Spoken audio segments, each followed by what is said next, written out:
हमारी संस्कृति, हमारे संस्कार सदा रहें हमारे साथ। सब्सक्राइब करें तिलक।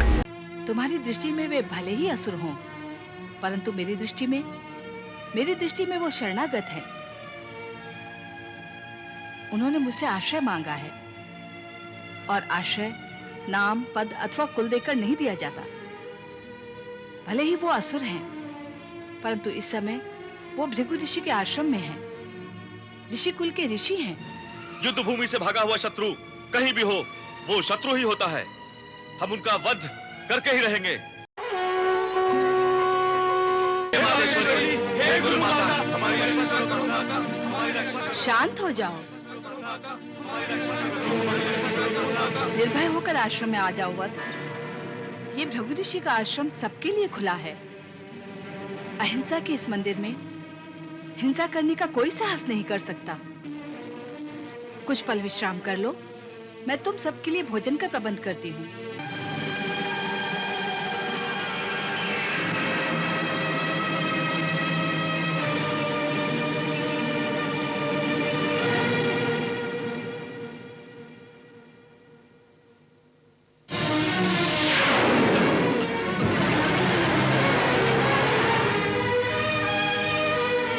महर्षि, महर्षि, महर्षि,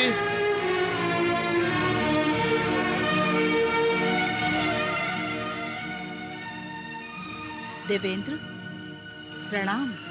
महर्षि पत्नी को इंद्र का प्रणाम। महर्षि तो तपोवन में तप कर रहे हैं। हमें ज्ञात है देवी, हम तो अपने शत्रुओं का पीछा करते हुए यहाँ आए हैं। शत्रु? कौन शत्रु? असुर, जो इस समय आपके आश्रम में छुपे हुए हैं। उन्हें आश्रम से बाहर निकालिए देवी। हमारा वज्र आज असुरों को चूर चूर करने के लिए व्यग्र है। देवेंद्र, मेरे आश्रम में तो कोई असुर नहीं है। ये आप क्या कह रही हैं देवी? महर्षि भृगु की पत्नी के मुंह से असत्य? मैंने उन्हें आपके आश्रम में प्रवेश करते हुए देखा है। तुमने अपनी दृष्टि से देखा है वत्स। तुम्हारी दृष्टि में वे भले ही असुर हों, परंतु मेरी दृष्टि में वो शरणागत हैं। उन्होंने मुझसे आश्रय मांगा है, और आश्रय नाम, पद अथवा कुल देकर नहीं दिया जाता। भले ही वो असुर हैं, परंतु इस समय वो भृगु ऋषि के आश्रम में हैं। ऋषि कुल के ऋषि हैं। युद्ध भूमि से भागा हुआ शत्रु कहीं भी हो, वो शत्रु ही होता है। हम उनका वध करके ही रहेंगे। आओ अदिति पुत्रों, अंदर चलें। वहीं रुक जाओ। महर्षि भृगु पत्नी तुम्हें आदेश देती है कि वहीं रुक जाओ। इस आश्रम का अपमान मत करो। इसकी पवित्रता को अपने कर्म से तो क्या, अपने मन से भी अपवित्र करने की सोचोगे तो महापाप के भागी बनोगे।